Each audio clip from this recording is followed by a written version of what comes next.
What do Michelle Obama, Sheryl Sandberg, and potentially you all have in common? Imposter syndrome. Today, we're diving deep into that topic with Julia Korn, who is an expert in imposter syndrome. She'll tell us what it is and what we can do about it.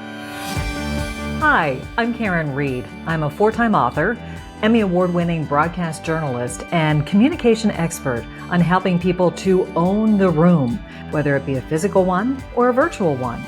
Welcome to Speaker Dynamics. Julia Korn, thank you so much for joining us today. I'm really excited to have you on the podcast. It's a pleasure to be here, Karin. Thank you. So you are the CEO and founder of the Authenticity Guide. Tell our listeners what that's all about. We are an executive coaching company, and we work with emerging leaders and leaders to find confidence and success in their careers without sacrificing joy. Love that so much. And as the chief confidence creator of Speaker Dynamics, I'm a big fan of building confidence in our clients. And I love how aligned we are on that.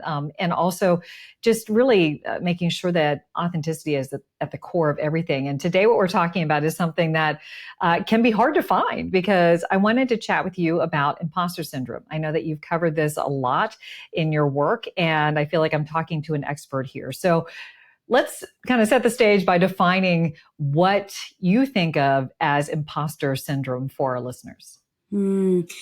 Imposter syndrome goes beyond just a lack of confidence. It really is this deep feeling of phoniness, of feeling like you're faking it.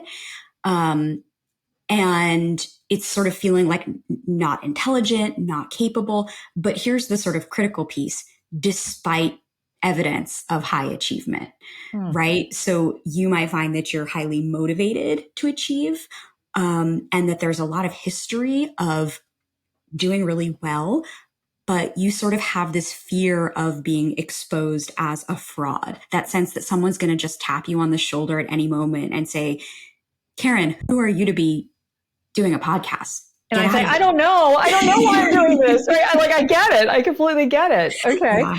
Mm-hmm. So as somebody who labels yourself a recovering perfectionist, I would think that imposter syndrome might be something that perhaps you were familiar with. Yeah, I was and I am. And it's not so much that I'm an expert in imposter syndrome because I've eliminated it from my life.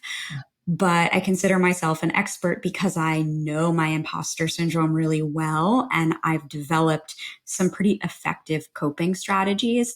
And those are the things that I teach my clients. We're definitely going to be talking about those coping strategies. But before we go into the solve, let's talk a little bit more about the problem. And, I'm wondering if this is something that is gender specific. I've heard that women tend to suffer from imposter syndrome more than men. Is that the case?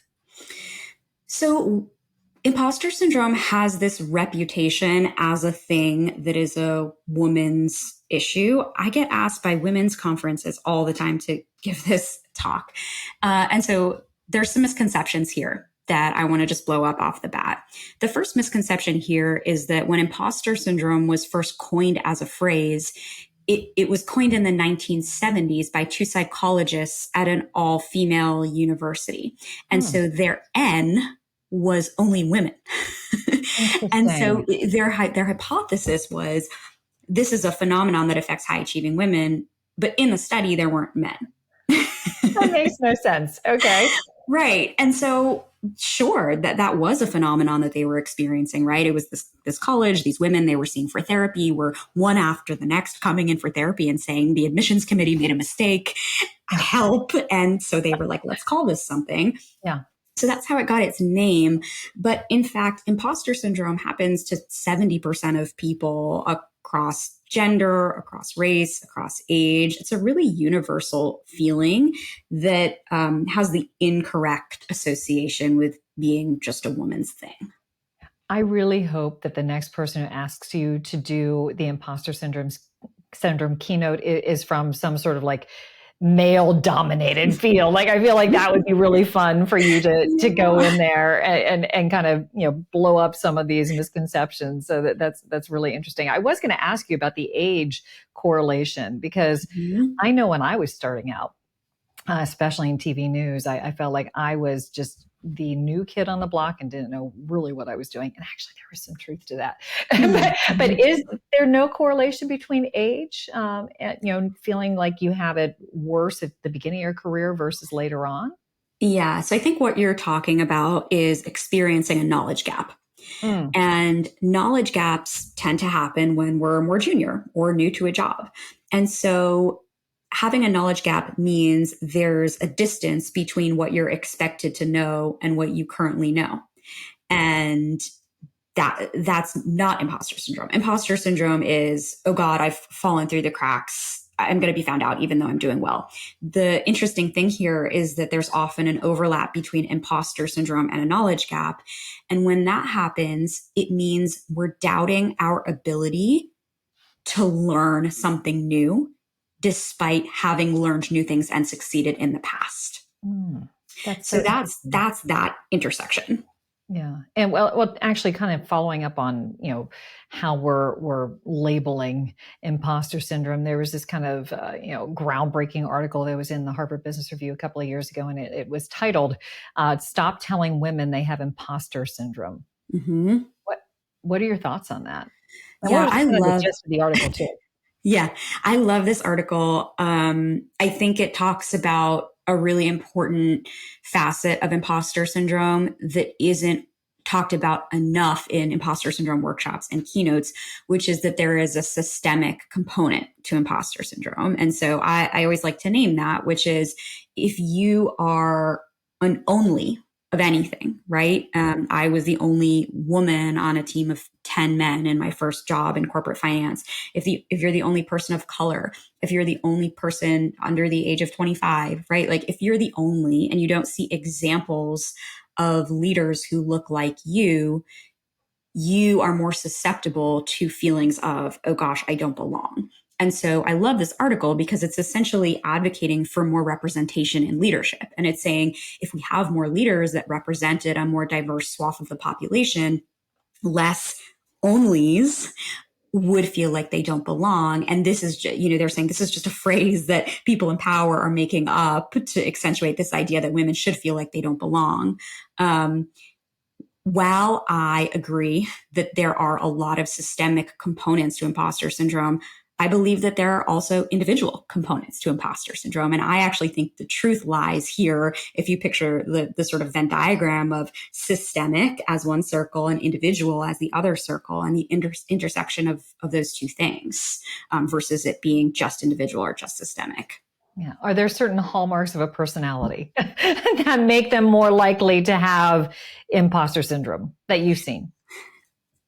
Fascinatingly, increased self-awareness. Wait, that means you'll be more likely to have imposter syndrome if you've increased self-awareness? So. Interesting. Okay, tell me about that. Yeah, so there's this phenomenon, and it's something I've picked up in my coaching, which is someone's general awareness of themselves and others can often lead to heightened imposter syndrome, because we then have a tendency to overplay in our mind how much someone else knows. And then to sort of reflect that back to how much we don't know. So it's people who are perceptive, who maybe have perfectionist tendencies, who hold themselves to really high standards. It's interesting. So imposter syndrome, I have this really great graph that you could put in the show notes if you want, but are you familiar with the Dunning-Kruger effect? Okay, so the Dunning-Kruger effect is kind of at the opposite end of the graph of imposter syndrome. So imposter syndrome lies where your perceived ability, your sense of your own ability is quite low, but your actual ability is quite high. The Dunning-Kruger effect is the opposite. So your perceived ability, your sense of your own abilities are quite high, but your actual abilities are quite low. And not to get overly political on your podcast, Karin, but the Google searches for the Dunning-Kruger effect increased exponentially after the 2016 presidential election. Okay. And we can read all sorts of things into that, right? Okay. Yeah. Yeah. Yeah. And so it's this idea that like people can just have this inflated sense of themselves without any ability to back that up. My Mhm. sense is that those people are probably less perceptive, less focused on being perfect, Yeah. and maybe just sort of more self-involved. Right. Some narcissism per Yeah. se. Yes. Yeah. Mm-hmm. That actually now it all makes sense. Thank you for explaining that. This is all about, communicating well, and, owning the room. And I'd love to talk to you a little bit about how imposter syndrome manifests when we communicate. So let's put it in the public speaking context. How can that Mm. affect you if you have imposter syndrome when you're going out to do some big, high stakes presentation, for example? I think the biggest preface that comes to mind here with imposter syndrome and speaking is who am I to dot dot dot. Who am I to get on this stage in front of all of these people and tell this story? Who am I to command the attention of all of these people? I'm ordinary. I'm just me. And we tend to really discount the power that our own voice and our own stories have. And that, frankly, you don't have to have climbed Mount Everest or be an astronaut to have a compelling story that inspires people. And in fact, it's more often more ordinary stories that people can see themselves in that actually catalyze change, more so than any of those sort of superhuman people.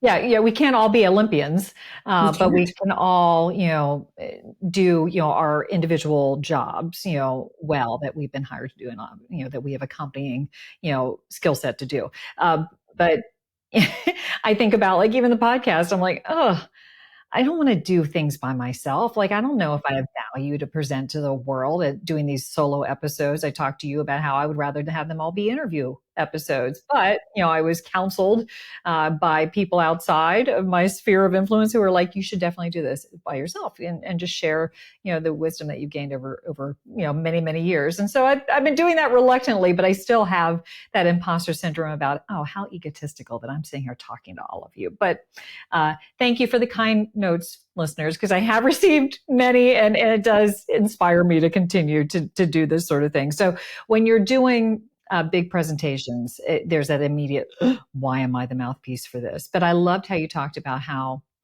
there are, the individual smaller accomplishments which can inspire big action. I think about like TED Talks, and because I always have people say to me, oh, can you make me into a great TED Talk speaker? I'm like, hey, if you have a message that is authentically yours and you tell it in your own authentic way, then for sure, I can't make you one, but I can, give you some tips on how to deliver that. But yeah, those who are in the TED Talks typically are not the ones climbing Mount Everest. They're not the Olympians. They're the ones who are kind of talking about their lived experience. So I really like that. Can we talk a little bit about how it manifests in a smaller communication scenario, just like those conversations that you have with other people? How can um, imposter syndrome impact those?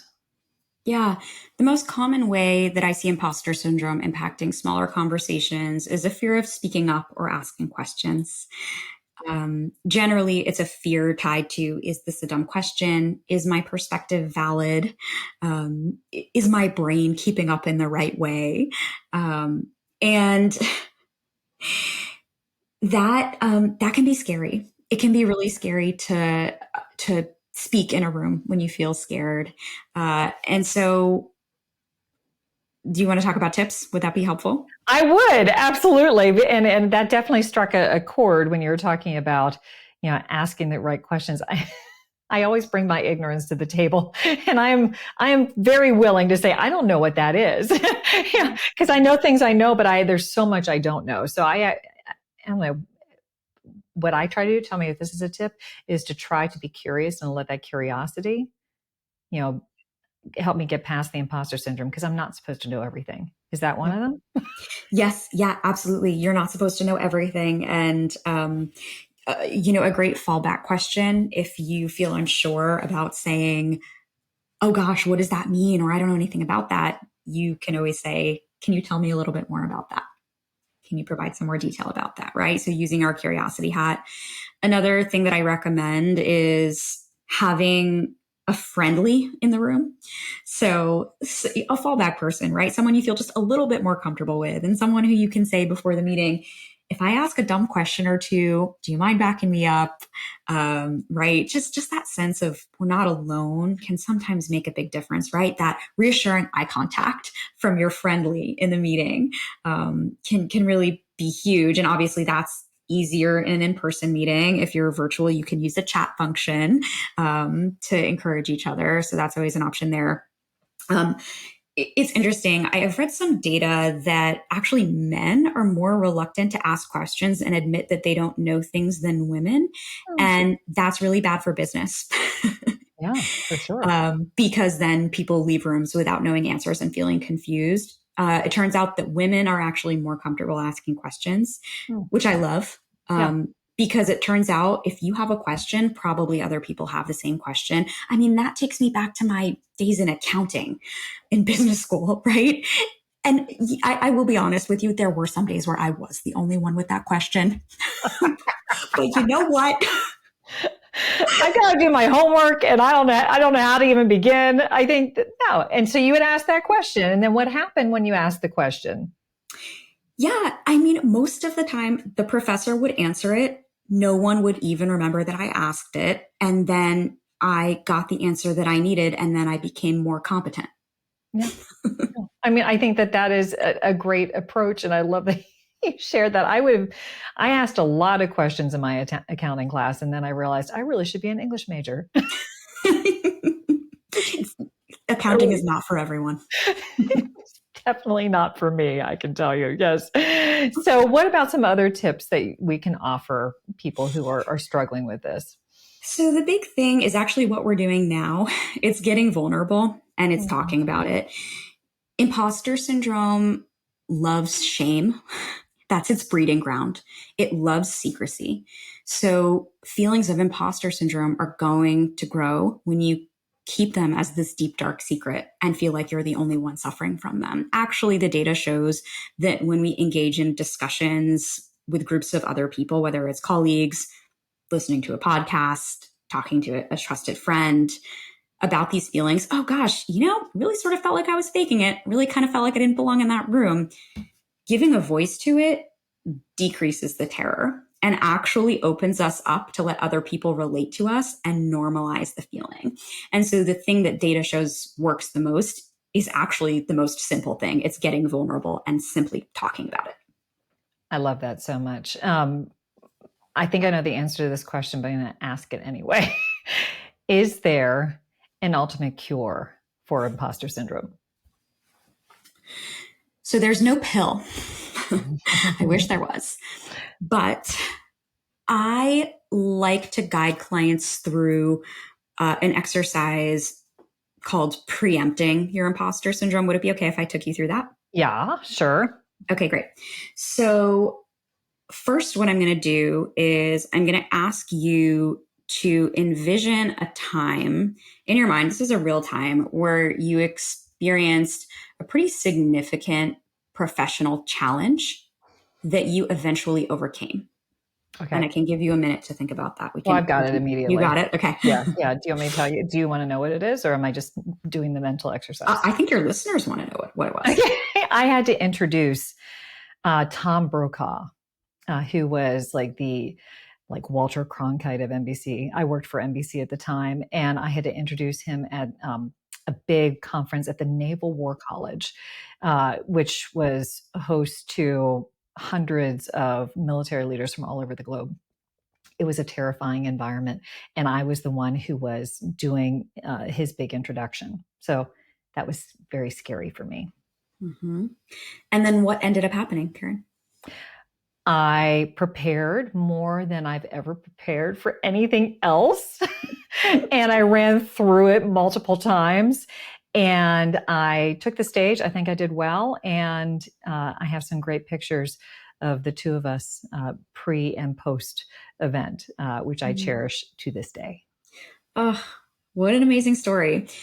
So my next question for you is, as you and I are sitting here now chatting, if you had a few seconds to give Karin, before she gave the talk, a piece of advice, right? Before you knew it went well, before you have the assurance of knowing, when you were in the thick of it, when you were in the thick of that challenge, knowing what you know now, what would you say to yourself? Don't wing it, which is my typical thing to do is to just kind of, wing it, which I think that's a product of working in TV news all those years. You didn't have a whole lot of time to prepare for most things, but I knew that to do this one well, with it being as high stakes as it was in my mind, I needed to put more preparation into it. So my advice is prepare. And I actually did listen to myself. Yeah. Okay. So prepare, don't wing it. And so what you've just developed is your career confidence mantra. And so that's your code phrase. So the next time you feel anxious about something that is along the vein of this huge introduction, right? And you're feeling those butterflies, you're feeling the panic, you're feeling the who am I to ... Your mantra to yourself is just prepare. Right? I love that. What you said to me, just prepare. And the interesting thing about that mantra is that's not going to be someone else's mantra. That's very specific to you. And I encourage your listeners to go through that exercise and figure out what your own unique mantra is. And then the next time you have those imposter feelings, you have that tool to pull from. I love that so much. Julia, you taught me something, and it's something I can use for the rest of my career. I really appreciate that. And I know that my listeners will appreciate it as well. So what I like to do at the end of every episode is ask guests to provide one big takeaway, which is like something that they can think about until the next episode comes out. So do you have one teed up and ready to go? Yeah. The question I get the most often from clients is, how do I build confidence? And I want to give your listeners a little answer, which is, don't wait for confidence to come to act. Engage in small, scary, risky things now. Watch your confidence increase just a little bit and let that lead to the next small risk. Think of confidence as a staircase that builds over time as a muscle versus a binary, I have it or I don't have it. Great advice. In putting it in my communication context, I would say, give yourself a lot of reps to present.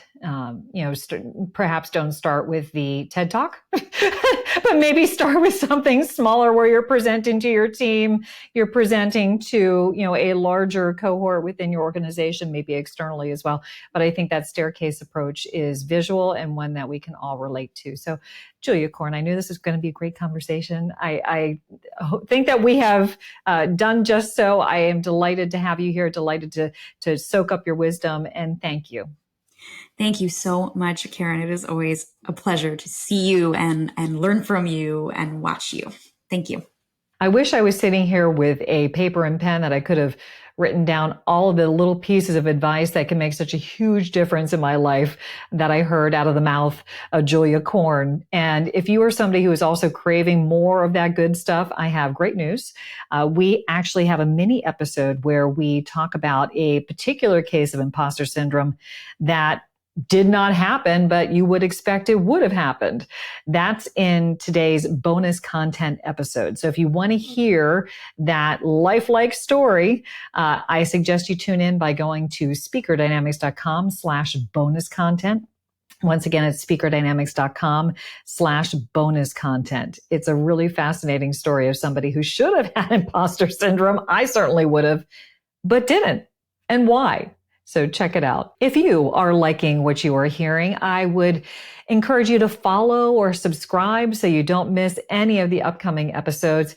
And it would really help us out if you would spread the word about all that's happening here on this podcast. So let your colleagues know about it. Let anyone in your sphere of influence know about it who you think might benefit from the information that we're putting out there. Thank you so much for listening to this episode. Until next time.